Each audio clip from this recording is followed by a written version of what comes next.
नमस्कार। कभी सोचा है कि मिस्र की रेत के नीचे क्या रहस्य दबे हैं?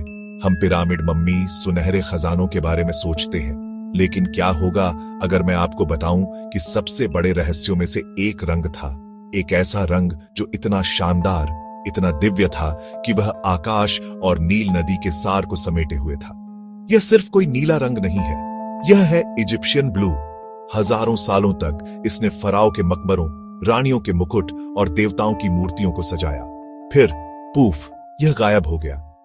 इसकी रेसिपी, इसका ज्ञान, इसका जादू, सब कुछ समय के साथ खो गया।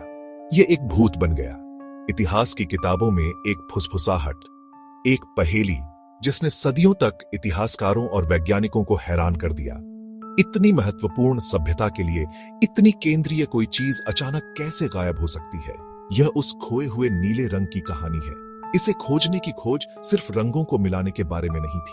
कल्पना कीजिए कि पुरातत्वविद एक ताबूत से धूल हटा रहे हैं। उनकी आंखें असंभव नीले रंग की चमक पकड़ रही हैं। एक नीला रंग जो चिलचिलाती धूप में और मकबरे के अंधेरे में 5000 साल बाद भी फीका नहीं पड़ा था। क्या आप खोज में शामिल होने के लिए तैयार हैं? इजिप्शियन ब्लू की कहानी, जैसा कि मिस्र की कई कहानियां होती हैं, अनंत काल को पकड़ने की इच्छा से शुरू होती है। प्राचीन मिस्रवासी मृत्यु के बाद के जीवन के प्रति जुनूनी थे। उनका मानना था कि जो कुछ आप मकबरे में ले जाते हैं वह हमेशा के लिए रहेगा। लेकिन रंग फीके पड़ जाते हैं, फूल मुरझा जाते हैं, रंग उतर जाते हैं। उन्हें एक स्थायी नीले रंग की जरूरत थी, एक ऐसा रंग जो अगले संसार में उन्हें धोखा न दे। नीला रंग सृजन, जीवन, स्वर्ग, महान नील नदी का रंग था। उनके पास दुर्लभ और महंगा लाजवर्त था जो आधुनिक अफगानिस्तान के पहाड़ों से आयात किया गया था। यह सुंदर था, लेकिन यह एक पत्थर था। इसे पेंट के लिए बारीक पाउडर में पीसना मुश्किल और खगोलीय रूप से महंगा था। यह सबसे पवित्र वस्तुओं के लिए आरक्षित था, जैसे कि तुतनखामुन का अंतिम संस्कार मास्क। तो मिस्रवासियों ने वही किया जो वे सबसे अच्छा करते थे। उन्होंने नवाचार किया। उन्होंने अपना खुद का नीला रंग बनाने का फैसला किया। यह कोई यादृच्छिक खोज नहीं थी, यह वैज्ञानिक अन्वेषण का एक जानबूझकर किया गया कार्य था। यह सफलता उस समय के आसपास आई जब पहले महान पिरामिड बनाए जा रहे थे। पुरातत्वविदों का मानना है कि यह प्रक्रिया शायद फेन्स उत्पादन का एक आकस्मिक उपोत्पाद हो सकती है। प्राचीन मिस्रवासी सिर्फ महान निर्माता नहीं थे, वे मास्टर केमिस्ट थे, अपने समय के कीमियागर, जिन्होंने खरोंच से एक रंग का निर्माण किया था। यह सिर्फ कला नहीं थी, यह कांस्य युग की हाईटेक साइंस थी। यह एक सिंथेटिक पिगमेंट था, दुनिया का पहला, जो लगभग 2600 ईसा पूर्व बनाया गया था। इसकी रेसिपी के गायब होने का मतलब था कि प्राचीन वैज्ञानिक ज्ञान का एक महत्वपूर्ण हिस्सा खो गया था। खोज जारी थी, सोने के लिए नहीं, बल्कि एक रेसिपी के लिए। सुराग पूरे मिस्र में बिखरे हुए थे, मंदिर की दीवारों पर, हायरोग्लिफ में, मिट्टी के बर्तनों के टुकड़ों पर, अवशेषों में। यह सिर्फ इतिहास का सबक नहीं है, यह इस बात की कहानी है कि कैसे एक भूला हुआ रंग, अतीत का एक अवशेष, फिर से जीवंत हो गया। तो आधुनिक वैज्ञानिकों के लिए चुनौती तय हो गई थी। जब निर्देश पुस्तिका 2000 सालों से खोई हो, तो आप एक रंग कैसे फिर से बनाते हैं? यह प्रक्रिया शुद्ध वैज्ञानिक जासूसी थी। उन्होंने सामग्री का पता लगाया, एक्स-रे विवर्तन, इलेक्ट्रॉन माइक्रोस्कोपी। उन्होंने इन सूक्ष्म कणों पर ऊर्जा से हमला किया और वापस उछलने वाले संकेत पढ़ा। परिणाम एक रासायनिक फिंगरप्रिंट की तरह थे। सिलिका, रेगिस्तानी रेत से, चूना पत्थर से, कैल्शियम ऑक्साइड, तांबा, मेलाकाइट जैसे खनिजों से, और एक क्षार, नाइट्रॉन या पौधे की राख जैसा। सामग्री की सूची मिल गई थी, लेकिन यह नुस्खा नहीं है। उन्हें एहसास हुआ कि शुरुआती प्रयास विफल रहे। मिश्रण एक सुस्त कांच जैसा गड़बड़ निकलता था, कभी हरा, कभी काला। उन्हें एहसास हुआ कि तापमान बिल्कुल सही होना चाहिए। परीक्षण और त्रुटि के माध्यम से उन्होंने जादुई खिड़की खोजी। मिश्रण को 850 और 950 डिग्री सेल्सियस के बीच एक सटीक सीमा तक गर्म करना था। कल्पना कीजिए, एक प्राचीन मिस्र का कुम्हार, बिना थर्मामीटर के काम करते हुए। उन्होंने यह भी पाया कि मिश्रण की स्थिरता मायने रखती थी। यह एक बारीक पाउडर नहीं हो सकता था। अंत में अनगिनत प्रयोगों के बाद वे सफल हुए। एक भट्ठी में एक आधुनिक वैज्ञानिक ने एक क्रूसिबल निकाला। क्रूसिबल के अंदर एक मोटा, गहरा पदार्थ था।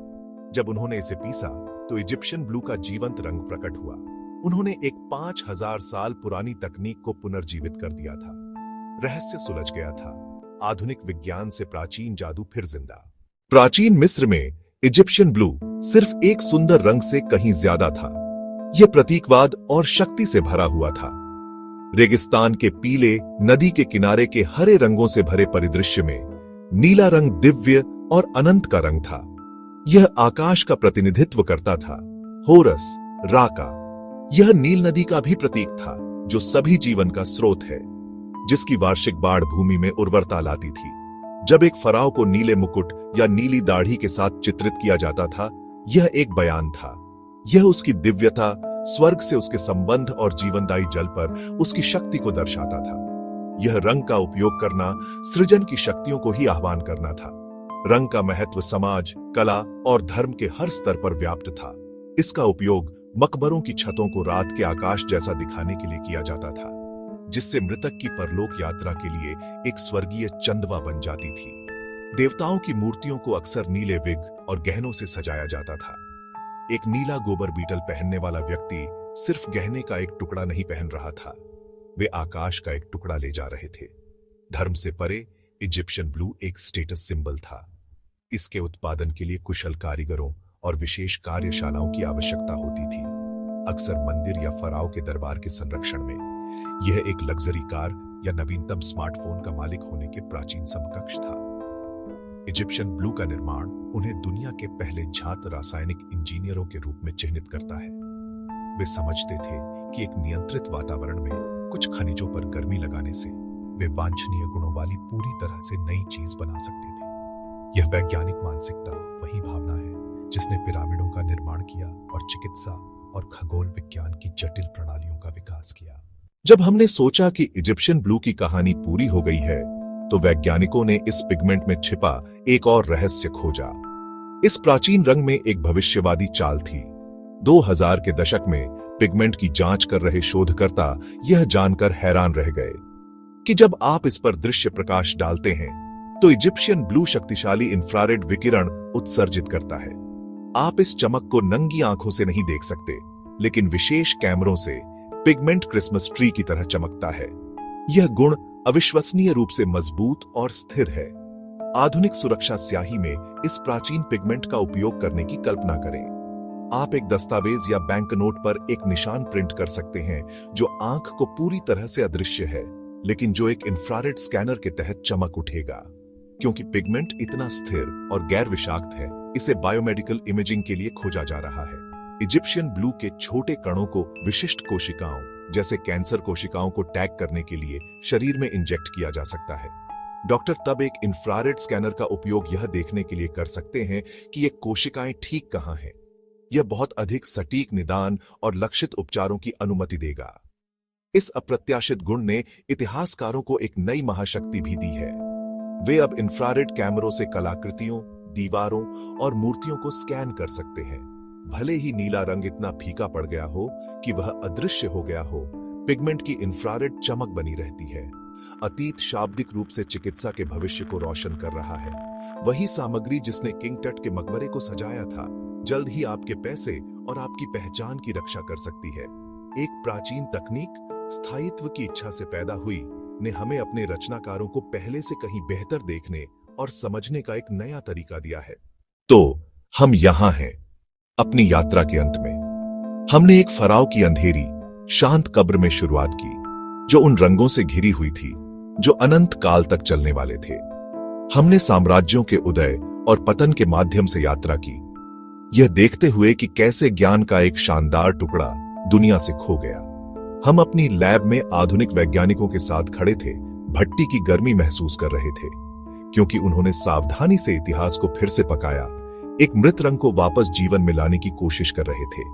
यह यात्रा हमें दिखाती है कि इतिहास सिर्फ धूल भरे तथ्यों और तारीखों का संग्रह नहीं है, यह एक जीवित, सांस लेने वाली चीज है। यह हमें सीधे उस प्राचीन कारीगर से जोड़ता है जिसने 5000 साल पहले एक भट्टी से एक चमकता हुआ नीला क्रिस्टल निकाला था। हम लगभग उनकी विस्मय और उत्साह को महसूस कर सकते हैं। यह इतिहास का जादू है। यह समय को ढा देता है, जिससे हम उन लोगों की जीत और चमत्कारों में साझा कर सकते हैं जो हमसे बहुत पहले आए थे। हम सिर्फ दर्शक नहीं हैं, हम उनकी विरासत के उत्तराधिकारी हैं, उनकी खोज की यात्रा जारी रखते हैं। अंततः इजिप्शियन ब्लू का पुनरुद्धार मानव जिज्ञासा की कहानी है। नील नदी के किनारे देवताओं का सम्मान करने के लिए पैदा हुआ रंग अब हमारी हाईटेक दुनिया में एक नया जीवन पा चुका है, जो हमारे डेटा को सुरक्षित करने और हमारे शरीर को ठीक करने का वादा करता है। फराओ शाश्वत जीवन चाहते थे। उन्होंने शायद खुद के लिए इसे हासिल नहीं किया होगा, लेकिन इस उल्लेखनीय नीले रंग को बनाकर उन्होंने अपनी सरलता का एक टुकड़ा भविष्य को उपहार में दिया। एक टुकड़ा जो 5000 साल बाद प्रकाश में वापस लाया गया है।